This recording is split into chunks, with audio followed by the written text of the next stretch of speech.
The ice was stained with blood, and the Arctic winds carried a deathly silence.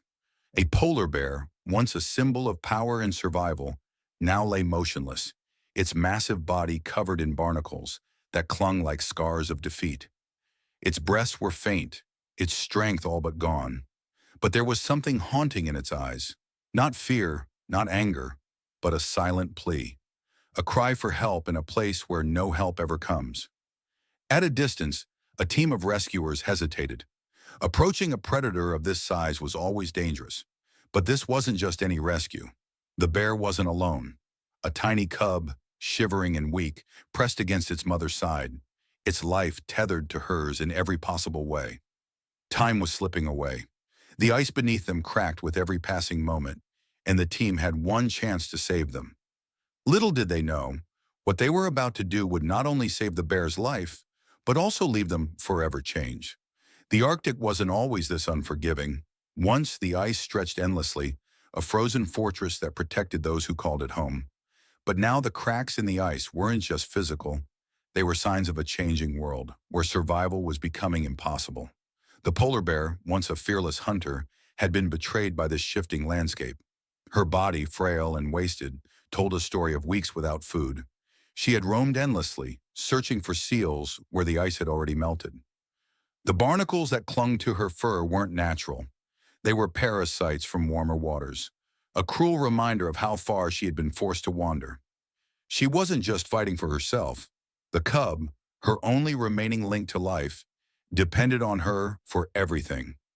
Its tiny paws were red and raw from walking across jagged ice, its cries barely audible over the howling wind. The mother had used the last of her strength to shield her cub from the cold, but now even that wasn't enough. The team of rescuers had been tracking her for days. They knew her condition was critical, but when they finally found her, they were shocked by what they saw. Her massive frame, now reduced to bones, was covered in open sores. Her breathing was shallow and blood seeped slowly from cuts on her paws. The cub huddled beside her, looked up at the rescuers with wide, frightened eyes. "This is worse than we thought," one of them whispered, breaking the silence. Approaching the bear was dangerous. Even in her weakened state, she was still a wild predator. But something about her eyes stopped them in their tracks. They weren't filled with aggression or fear. They were filled with something else, resignation, as if she already knew her time was up. The lead rescuer took a deep breath and stepped forward. The ice creaked ominously underfoot, a reminder of how little time they had. The cub let out a pitiful cry, pressing closer to its mother. The team moved carefully, their every step measured, their tools ready for what could be their most difficult rescue yet. In those moments, the rescuers weren't just facing the harsh reality of the Arctic. They were staring at the fragile line between life and death. And they knew that if they failed, they weren't just losing one bear. They were losing two. The rescuers knew they had no room for error. The ice beneath them was thinning. The winds were relentless, and the polar bear's condition was deteriorating by the second. But as they moved closer, they realized just how dire the situation truly was. The mother bear barely reacted as the lead rescuer knelt within a few feet of her. Her massive body, once a symbol of Arctic strength, now lay still, her chest rising and falling faintly. The cub, however, let out a weak cry, nudging at its mother's side as if begging her to wake up. The sight was enough to make even the most hardened rescuer hesitate. "Start with the barnacles," the team leader instructed, his voice steady despite the tension. Carefully, another rescuer stepped forward, holding a tool designed to remove the sharp, parasitic shells that clung to her fur. One by one, they began peeling away the barnacles, revealing raw patches of skin beneath. The mother bear flinched slightly but made no attempt to fight back. It was as if she understood they were trying to help. Minutes felt like hours as the team worked with precision. They cleaned the wounds on her paws, which were swollen and bleeding from days of walking on jagged ice. A portable medical kit provided basic treatment, and one of the rescuers administered fluids using a long syringe. The bear didn't have the strength to resist. But then, a sound pierced the air, the ice cracking beneath them. One of the rescuers glanced down and saw a web of fractures spreading across the surface. They didn't have long. "We need to move her," the lead rescuer said urgently. But how do you move a predator that weighs nearly 500 pounds, even in its weakened state? The answer came in the form of a makeshift sled, an inflatable raft they had brought for emergencies. Carefully, they rolled the bear onto the sled, her cub scrambling to follow. The mother let out a low guttural sound, as if calling to her cub, who climbed onto her side and clung tightly. The team worked in silent coordination, pulling the sled across the treacherous ice. Every step was calculated, every movement deliberate. The wind whipped against their faces, and the sound of ice groaning beneath their weight sent shivers down their spines. Suddenly, the mother bear let out a deep, rumbling growl. The team froze, unsure if she was about to attack. But her eyes weren't filled with anger. She was looking past them, toward the edge of the ice where a shadow loomed. A second bear. For a moment, panic surged through the team. A healthy polar bear could spell disaster for both them and the injured mother. But as the shadow moved closer, it became clear. This wasn't another predator. It was the cub's sibling, smaller and weaker than the first but still alive. It had been trailing the family, too afraid to approach until now. The team quickly adjusted, pulling both cubs onto the sled alongside their mother. The sight of the small family huddled together, broken yet determined, renewed their resolve. As the team finally reached stable ground, they knew the battle wasn't over. The bears needed more care than they could provide in the field. A temporary sanctuary was waiting just miles away, but the journey to get there would test the limits of both the rescuers and the family they were trying to save. The mother bear let out a long, labored breath. Her cubs nestled against her sides. For the first time, her eyes seemed to soften, as if she knew she wasn't alone anymore. The trek across the ice wasn't over. The rescuers were racing against time, dragging the sled with the injured polar bear and her two cubs toward the sanctuary. The wind howled, the ice creaked under their boots, and every step felt heavier than the last. But then, disaster struck. One of the rescuers, Mark, slipped on an unseen patch of black ice. His body hit the frozen ground with a sharp thud, and the edge of the sled jerked to a stop as the team turned to see what had happened. Mark clutched his leg, his face twisted in pain. "I think it's broken," he gasped, trying to push himself up. His teammates rushed to his side, their panic evident. The unforgiving Arctic didn't allow time for mistakes, and now one of their own was injured. "We can't leave him here," the lead rescuer said firmly, but their situation had become even more dire. The sled, carrying the massive polar bear and her cubs, was already straining under the weight. Adding Mark to it wasn't an option. "I'll stay," Mark insisted through gritted teeth. "You take the bears. I'll wait for the backup team." But before anyone could respond, a deep, low growl rumbled from the sled. The rescuers froze. The mother bear, weak as she was, had lifted her head slightly. Her piercing eyes locked onto Mark, and for a moment, the team braced for the worst. But then, something extraordinary happened. Instead of aggression, the bear's gaze softened, and she let out a low, guttural sound. It wasn't a growl, it was something else, almost like a warning. She turned her head toward her cubs, nudging them gently as if telling them to stay close. Then slowly, with great effort, she shifted her body slightly, almost as if to make more room on the sled. The rescuers exchanged stunned glances. "Is she?" one of them began to ask, but no one finished the sentence. With no other choice, the team decided to move Mark onto the sled beside the bears. They secured him as carefully as they could, keeping him a safe distance from the mother and her cubs. She didn't resist, her eyes flickering with exhaustion but calm. As they resumed their journey, the tension was palpable. The rescuers kept one eye on the bears and the other on the ice beneath them, which was cracking more frequently now. Mark, lying on the sled, couldn't help but look into the mother bear's eyes. Despite her weakened state, there was something there, a quiet understanding, a shared struggle. "I don't believe this," Mark muttered, wincing as the sled jolted over the uneven ice. "It's like she knows." The team pressed on, their steps heavy but determined. The sanctuary was still miles away, and every second counted. The cubs huddled against their mother, let out soft whimpers as the icy wind cut through the air. The mother, despite her injuries, nuzzled them gently, her protective instincts overpowering her pain. Suddenly, the ice beneath them gave a loud, deafening crack.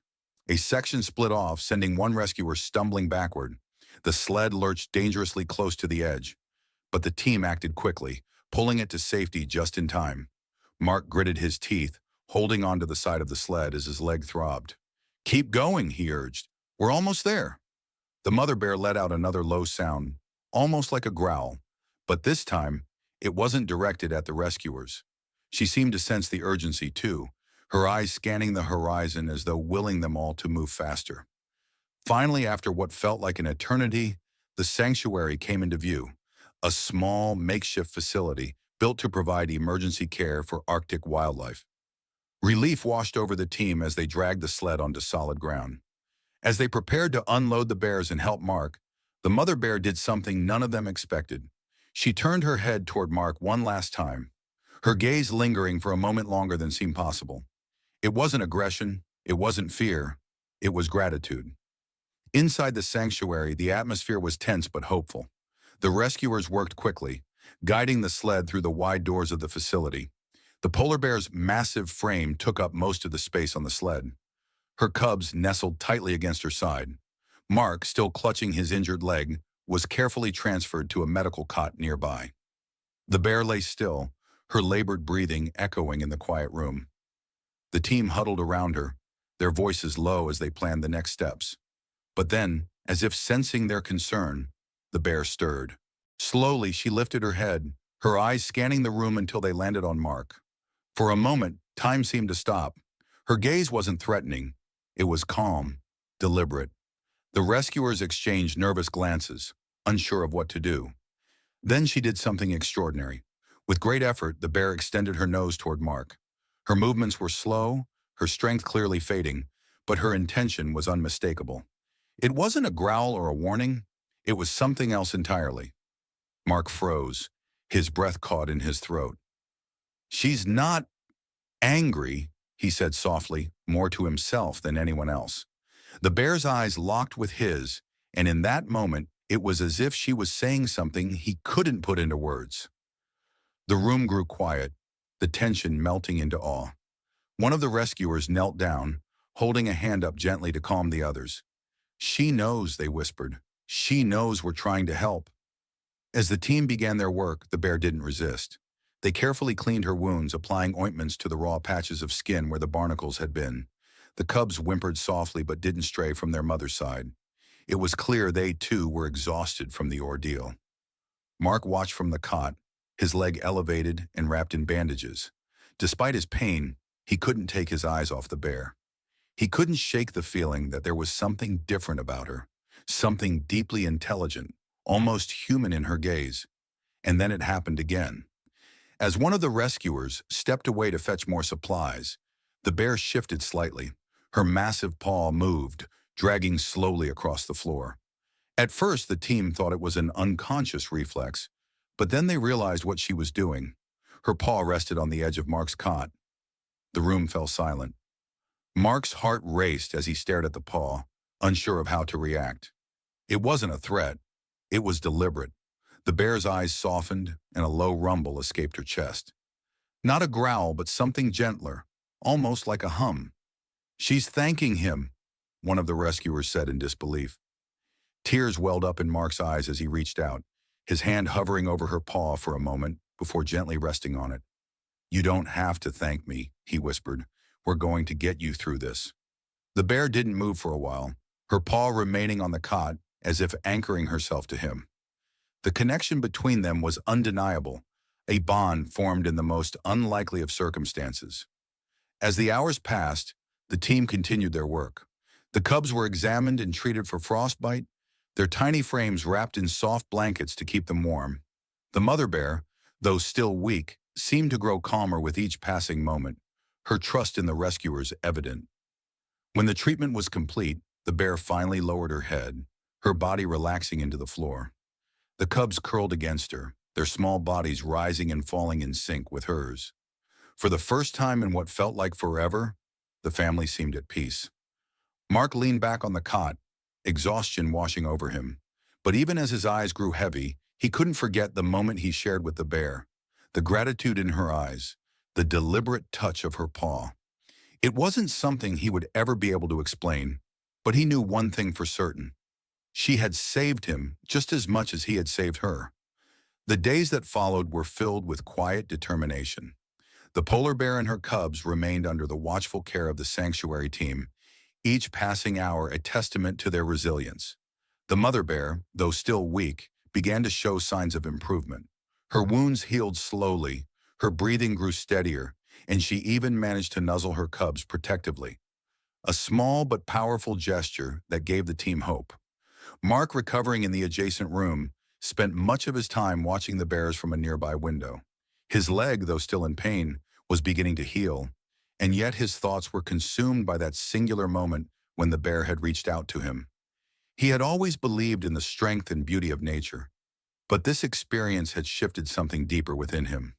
"She saved me," he said quietly one evening to one of his teammates. "I don't know how to explain it, but she understood. She knew I was hurt, and she didn't hesitate to let me know I wasn't alone." The cubs were a constant source of inspiration for the rescuers. Though tiny and fragile, they quickly adapted to their new surroundings. Their playful curiosity returned, and they began exploring the small enclosure, often stumbling clumsily as they ventured too far from their mother. She would let out a soft rumble, calling them back to her side, a reminder of her ever-present role as their protector. The sanctuary team worked tirelessly to ensure the family's recovery. They carefully prepared meals for the mother bear, blending fish and other nutrients into a mixture that would restore her strength. The cubs were bottle-fed special formula to help them grow. Every small victory, a clean wound, a full meal, or a playful growl from the cubs, was celebrated by the team. But it wasn't just the bears who were healing.